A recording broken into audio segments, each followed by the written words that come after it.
Hello সবাইকে। আগের দিনের ভিডিওতে আমি তোমাদেরকে গোপলু আর গোপালীকে রথযাত্রার দিন কি কি ভোগ নিবেদন করেছিলাম সেই ভিডিওটা শেয়ার করেছিলাম। আজকে আমি তোমাদের সাথে রাধা গোবিন্দকে রথযাত্রার দিন কি কি ভোগ নিবেদন করা হয়েছিল সেইটা দেখাবো।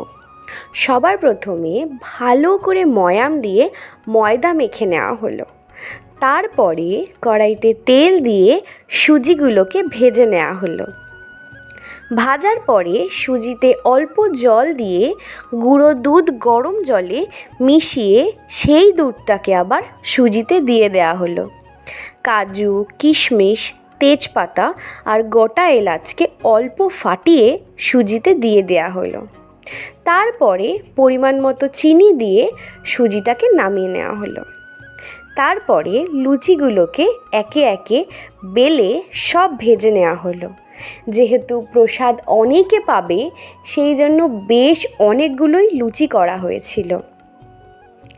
তারপরে দেখো গোবিন্দকে নিবেদন করবে বলে আমার মা ফল কেটে নিচ্ছে। এখন সমস্ত কিছু গুছিয়ে নেওয়ার পরে আমার বড় মা দেখো গোবিন্দকে পুজো দিতে বসেছে। তোমাদের যদি আমার এই ভিডিওটা ভালো লেগে থাকে প্লিজ আমাকে সাবস্ক্রাইব করে দিও আর আমাকে কমেন্টে অবশ্যই কিন্তু জানিও যে ভিডিওটা তোমাদের কেমন লেগেছে। সবাই সুস্থ থেকো, ভালো থেকো। আজকের জন্য এইটুকু। দেখা হবে পরবর্তী ভিডিওতে। Thanks for watching.